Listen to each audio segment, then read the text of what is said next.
था कि हमारे पति पर जो है आफत आ गई है, इनके प्राण नष्ट हो जाएंगे, तो प्रभु की शरण लिया। हे प्रभु, हमारे पति को छोड़ दो, क्योंकि इस जीवन में स्त्रियों के लिए पति से बढ़ करके और कोई श्रेष्ठ नहीं है। जब इस प्रकार से कहा तब प्रभु तो दया के सागर हैं। कहा तुम लोग विनती कर रही हो और वो देखो अभी भी ये पुकार मार रहा है। इतने में सजग होकर के काली ने कहा, महाराज ये जो है हमारे अंदर क्रूरता का स्वभाव ये भी आपने ही दिया है। अब काली नाग कह रहा है प्रभु से, बताइए प्रभु इस संसार को किसने बनाया है? प्रभु ने कहा मैंने। नागों को किसने बनाया है? कहा मैंने। कहा नागों के अंदर जहर किसने दिया है? कहा मैंने। तब कहा तेरा तुझको अर्पण क्या लागे मेरा, आपने जो दिया है महाराज उसी से तो आपकी सेवा करूंगा। प्रभु प्रसन्न हो गए। कहा जाओ, मैंने तुम्हें नाग बनाया है, तुम्हारे अंदर विष दिया है, तो तुम्हारे रहने का स्थान भी तो बनाया है, तुम यमुना में क्यों रहते हो? जब इस प्रकार से कहा तब कहा महाराज मैं इस यमुना में क्यों रहता हूँ। आगे की कथा काली नाग सुना रहा है कि महाराज नाथ गरुड़ अरु हम दुई भाई और प्रीति पुनीति कछो बरनी न जाई। कश्यप मुनि की 27 पत्नियां हैं, जिनमें से एक बिनता दूसरा कद्रु है। बिनता के 2 पक्षी पुत्र हुए, अरुण और करुण, और कद्रु के 1000 नाग हुए। अरुण जो है सूर्य के सारथी बने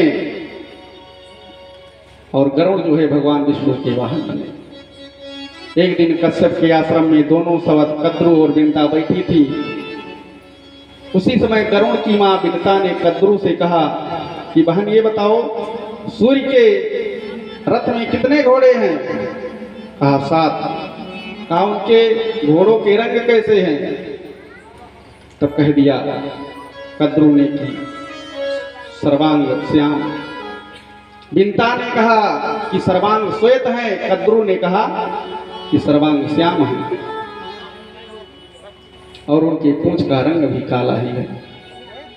जब इस प्रकार से बात हो गई तो कहा भाई इसका पता कैसे लगाया जाए? तो दोनों माताएं जो हैं सूर्यलोक के लिए चली, और जो ही दोनों माताएं जा रही हैं उधर जो है शेषनाग जो है आ रही है कि आवत शेष मग पर्यो लखाई और निरखी जननी निज बहन सुनाई। तो शेष जब आते हुए दिखाई दिए, माताओं से पूछा माताओं कहाँ जा रही हो? तो बताया ऐसी ऐसी बात है। तो गरुड़ शेष तो तुरंत जान गए कि हमारी माता फंस जाएगी, इसलिए दोनों माताओं को लौटा लाए। कहा माताओं इस समय सूर्य भगवान जो है अस्ताचल पर जा चुके हैं, इसलिए कल मैं तुम दोनों को लाऊंगा, तुम दोनों का झगड़ा मिटा दूंगा। दोनों चले गए, और जब आश्रम पर आ गई तो शेष गए अपनी माता के पास, जाकर के निवेदन किया कि माता आज तो फंस गई है। सूर्य के रथ में 7 घोड़े हैं और 7 के रंग सर्वांग श्वेत हैं। तब कद्रु ने कहा बेटा तुम्हारे जैसे 1000 बलधारी जिसके पुत्र हों, वो 2 माता की, वो एक माता के जिसके 2 पुत्र हों उसकी टहलुआ बन करके रहे, ये बात ठीक नहीं है। क्योंकि इन्होंने शर्त रखी थी कि जिसकी बात सत्य रहेगी वो बनेगी रानी, और जिसकी बात झूठी रहेगी वो बनेगी दासी। अब अगले दिन क्या किया शेष ने कि निज भ्रातन तबो शेष बुलायो, और सूर्य लोक कहाँ टेली पठायो। सुबह होते ही अपने भाइयों को बुला करके बताया कि तुम घोड़ों के पूंछ में लिपट करके लगे रहो। इधर दोनों माताओं को ले जाकर के दिखाया और जो ही सूर्य भगवान की रोशनी इनके आंख पर पड़ी तो प्रकाश को सह ना सकी, तो आंचल की ओर से देखा तो पूंछ का रंग श्याम दिखाई दिया। अब क्या था, अब जो है कद्रू बन गई रानी, बिंता बन गई दासी। अब दासी का काम होता है कि जो रानी कहे वही हमेशा करे। अब इनको न खाने का मौका मिले न पीने का मौका मिले, तो दिन प्रतिदिन जो है कमजोर होती जा रही है। एक दिन गरुड़ ने जब देखा, अपनी माता से पूछा कारण, तो मैया ने बताया नहीं, लेकिन जब बार बार पूछा तो बताना पड़ा। जब बताया तो जो है गरुड़ जाकर के अपने भाई शेष के पास पहुंचे और कहा, भैया तुम हमारी माता को दासी के काम से मुक्त कर दो, इसके बदले में जो चाहो मैं तुम्हें दूंगा। कहा जो मिले, जो मांगूंगा मिल जाएगा। कहा बिल्कुल मिलेगा।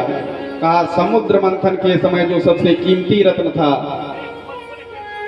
अमृत, हमको वही ला करके दे दो, जो इन दिनों स्वर्ग में है इंद्र के पास। अब गरुड़ जी लगाए चार पर पहुंचे और शास्त्रों के मतानुसार पहले तो निवेदन किया, लेकिन इंद्र ने सोचा इन नागों को अमृत पिलाना ठीक नहीं है। पयः पानम भुजंगानां केवलम विश्ववर्धनम। तो 100 वर्षों तक लड़ाई करके गरुड़ जी महाराज अंततः इंद्र को हरा करके उठा लाए कलश, और गरुड़ को बोले भक्तवत्सल भगवान की। बोलचाल बिल्कुल ना करें, शांति से बैठे रहें। जितने व्यवस्थापक अंदर बैठे हुए हैं कुटिया में, ये बोलचाल ना करें, शांति से प्रसाद की व्यवस्था करें। बोले भक्तवत्सल भगवान की जय हो। श्री सूत जी महाराज शौनकादि ऋषियों से कहते हैं कि जब इस प्रकार अमृत का कलश ला करके शेषनाग को दिया, तो उसमें से एक नाग जो है पहले से अमृत पान कर चुका है, जिसकी समुद्र मंथन के समय जो है रस्सी बनाई गई थी, बासुकी नाग। उसने कहा भैया अमृत ऐसे नहीं पिया जाता है, पहले कुछ बिछाया जाए जिसका अग्रभाग पूरब की ओर हो, उस पर रख करके फिर सब लोग जा करके स्नान करो। स्नान करने के बाद अपने अपने रुचि का वस्त्र पहनो, आभूषण आदि से सुसज्जित होकर के पूरब की ओर मुख करके फिर पान करना चाहिए।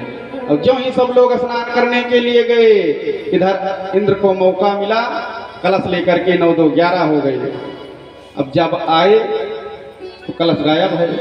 तो बासुकी ने कहा कि अमृत में एक खासियत है कि जिस स्थान पर रखा जाता है उसमें भी कुछ ना कुछ अंश आ जाता है, इसलिए तुम सब लोग जो है उसको चाट करके ही कुछ अंश अपने अंदर ग्रहण कर लो। और जो ही अपनी जीभ लगाया तो पैना कुसा होता है, उनकी जीभ फट गई, लेकिन अमृत का कुछ अंश होने के कारण उनकी जीभ फटी तो, लेकिन वो 2 हो गई, वो जुड़ गई। अब इस प्रकार से शेष आए गरुड़ के पास, कहा भाई भैया हम लोगों को अमृत पीने के लिए नहीं मिला, इसलिए तुम्हारी माता को दासी के काम से मुक्त नहीं किया जाएगा। अब तो गरुड़ को क्रोध आ गया कि मैंने इतना परिश्रम करके तुमको ला करके अमृत दिया था और तुम उसकी एक घड़ी रखवाली नहीं कर पाए, तो बताओ उसमें मेरा दोष है कि मेरी माँ का दोष है। अब इसका निर्णय करने के लिए मैं स्वयं लोक जाऊंगा। जो ही कहा कि इसका निर्णय के लिए मैं स्वयं जो सूर्य लोक जाऊंगा, 4 पर लगाए, और जो ही गरुड़ जी के पवन पंख का जो है हवा लगी, सारे जो नाग छिपे हुए थे उसमें लिपटे हुए थे सब गिर गए। और जो इस प्रकार अपने भाई के द्वारा